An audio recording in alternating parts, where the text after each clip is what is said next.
আসসালামু আলাইকুম ভিউয়ার্স, আপনাদের প্রত্যেকের জন্য আরেকটি গুরুত্বপূর্ণ কন্টেন্ট নিয়ে আমরা দাঁড়িয়েছি। সেটা হলো, আপনারা জানেন যে আমাদের ইঞ্জিনের ভিতরে যে কুলিং সিস্টেম আছে, সেই কুলিং সিস্টেমের ভিতরে থার্মোস্টেট বাল্ব থাকে। সেই থার্মোস্টেট বাল্বটা মূলত আমরা অনেক সময় আমরা মনে করি যে একই জায়গায় সবসময় থাকে। আসলে সকল ইঞ্জিনের থার্মোস্টেট বাল্ব এক জায়গায় থাকে না। আমরা সেই সম্পর্কে আজকের এই কন্টেন্টটা নিয়ে আপনাদের কাছে দাঁড়িয়েছি। সরাসরি প্র্যাকটিক্যাল দেখি। এখন আপনাদের আমি দেখাবো যে এই থার্মোস্টেট বাল্বটা খুলতে হবে, কিন্তু খুলতে হইলে যে আনুষঙ্গিক অংশগুলো আছে সেগুলো খোলা খুবই গুরুত্বপূর্ণ। আমরা একটু আনুষঙ্গিক অংশগুলোর ভিতরে যেমন এটা ইনটেক ম্যানিফোল্ডের যে এই যে ইনটেক সিস্টেমটা আছে, এটা একটু আমরা খুললে পরে সুবিধা হবে।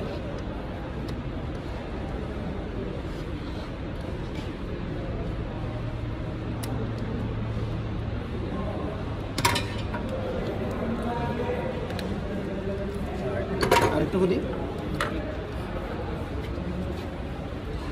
ফ্ল্যাট স্ক্রু দাও, ফ্ল্যাট স্ক্রু দাও, চাপ দাও।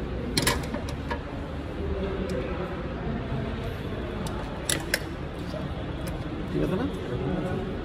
খুললে ভালো হয়।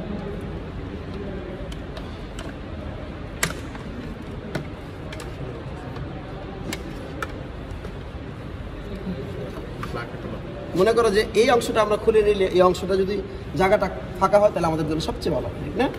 কাজটা করতে সুবিধা। এটা হলো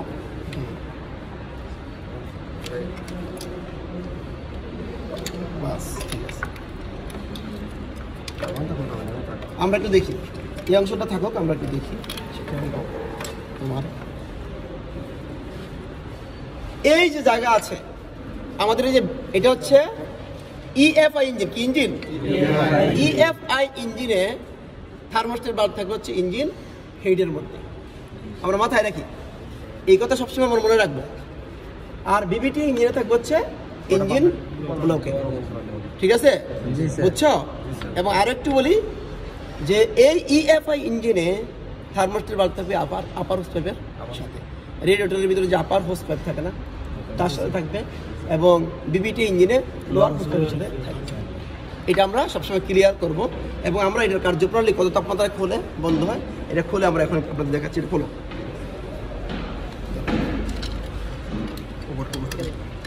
খুলে দাও।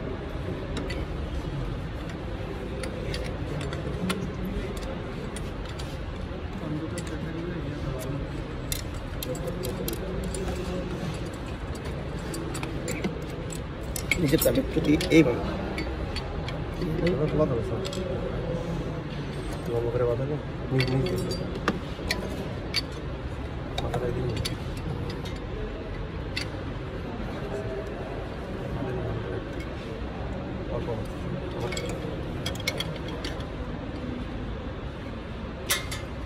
একটু বড় হবে।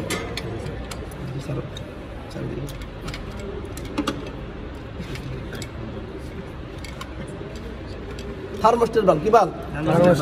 থার্মোস্টেট বাল্ব আমি এখনই বলি, থার্মোস্টেট বাল্ব কিন্তু সাধারণত 82 থেকে 84 ডিগ্রি সেন্টিগ্রেড তাপমাত্রায় খুলতে শুরু করে এবং 92 থেকে 94 ডিগ্রি সেন্টিগ্রেড তাপমাত্রায় পুরা।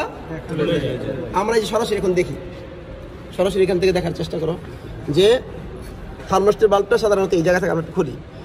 একটু খেয়াল করতে হবে যে আমাদের এই যে গ্যাসকেটটা আছে না, এই গ্যাসকেটটা কিন্তু থার্মোস্টেট বাল্ব লাগানোর পরে লাগাইতে হয়, তা না হলে কিন্তু সঠিকভাবে বসবে না। এর কারণ হচ্ছে, আমি একটু দেখাচ্ছি আপনাদের। এই থার্মোস্টেট বাল্বটার এই জায়গায় কিন্তু এখানে গার্ড আছে, একটু দেখা বলা করে। এই যে এই জায়গাটা কিন্তু গার্ড আছে, এই জায়গায় গার্ড আছে এরকম। এই গার্ডের মধ্যে কিন্তু এই অংশটা ভালো করে বসতে হবে। একটু দেখি, আমরা এই সম্পর্কে একটু কথা বলবো। এই থার্মোস্টেট বাল্বের ভিতরে দুইটা বাল্ব থাকে। কটা বাল্ব? একটা প্রাইমারি, একটা সেকেন্ডারি। এটা হচ্ছে প্রাইমারি বাল্ব। একটু খেয়াল করি, সামনে আনি, দেখো এরকম চাপ দিলে এই যে খুলে যাচ্ছে। এটা পুরাতন হয়ে গেছে তো, যার কারণে একটু প্রবলেম আছে। এই যে চাপ দিলে এরকম খুলে যাবে। এখন প্রাইমারি বাল্ব আছে, সেকেন্ডারি বাল্ব আছে। আমরা যদি এই ইএফআই ইঞ্জিনের কথা বলি, তাহলে আমাদের এই থার্মোস্টেট বাল্ব অবশ্যই ইঞ্জিন হেডের মধ্যে থাকে। কার সাথে? এই আপার স্টোভের সাথে, ঠিক আছে? আর বিবিটি ইঞ্জিনে লোয়ার স্টোভের সাথে থাকবে। এটা আমরা দেখাবো একটু পরে, এখন দেখাবো। এবার আসি, তাহলে এই প্রাইমারি যে বাল্ব আছে, মূলত এই প্রাইমারি বাল্বটাকে যখন এরকম টান দিবে, ইঞ্জিন যখন হিট হবে, হিট হলে অর্থাৎ 82 থেকে 84 ডিগ্রি সেন্টিগ্রেড তাপমাত্রা যখন হবে, তখন কি হবে, এটা এরকম টান দিবে, ঠিক না, খুলতে শুরু করবে, আর পুরো খুলে যাবে 92 থেকে 94 ডিগ্রি সেন্টিগ্রেড তাপমাত্রা হলে।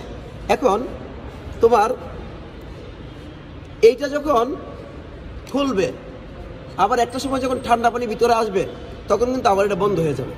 আমাদের এই জিনিসটা অবশ্যই মাথায় রাখতে হবে, সবসময় খোলা থাকবে না, এটা একটু আমাদের মনে রাখতে হবে। তারপরে দেখেন সেকেন্ডারি বাল্ব বলে এইটা মূলত প্রাইমারি যে বাল্ব আছে, সে প্রাইমারি বাল্ব খুললেই পানি আসা যাওয়া করবে, নাহলে কিন্তু হবে না। কথা বুঝতে পারছি কিনা?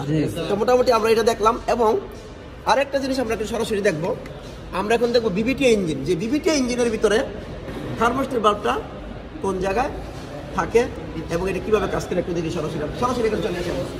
দেখো এটা হচ্ছে একটা বিবিটি ইঞ্জিন, নিশ্চয়ই এই জায়গায় রেডিয়েটর থাকবে, আর এটা হচ্ছে লোয়ার হোসপের সাথে থাকবে।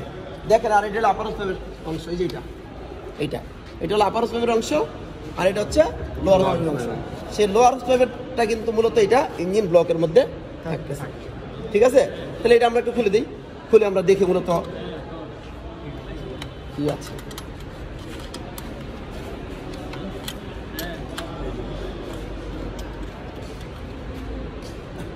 হাতে খুলো।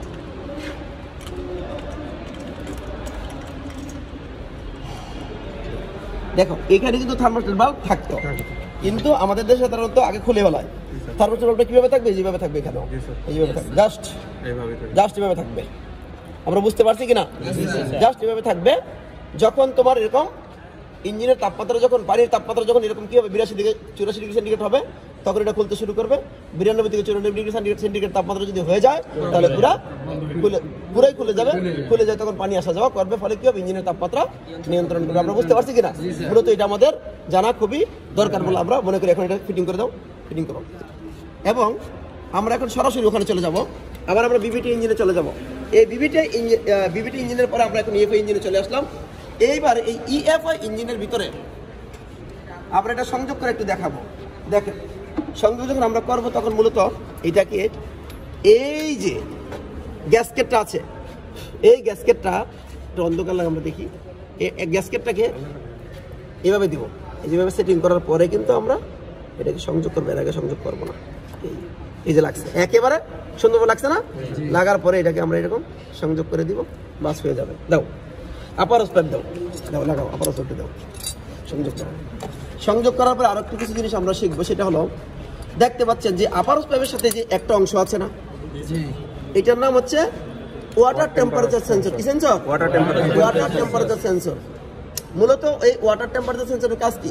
পানির তাপমাত্রা কতটুকু সেটা ইসিউকে জানানো। আমরা এইটুকু জিনিস নিশ্চয়ই বুঝতে পারছি। তারপরে আমরা কি করবো, এটা সংযোগ করে দেওয়ার পরে আমরা বাকিটা একটু সেটিং করে দেব। এবং মোটামুটি এই দেখতে পাচ্ছেন আপনারা, একটু আমরা এখানে দেখি, এভাবে সংযোগ করবো। দেখি এটাকে, এই যে নিজের, এই দেখো, এটা আপনাকে সংযোগ করে দেবো। মোটামুটি এই উক্ত ভিডিওটা যদি আপনারা দেখেন, তাহলে যে কুলিং সিস্টেমের থার্মোস্ট্যাট বাল্বটা কোন জায়গায় থাকবে এবং তার কাজ কি, সেটা সম্পর্কে ভালোভাবে বুঝতে পারবেন বলে মনে করি। ধন্যবাদ সবাইকে।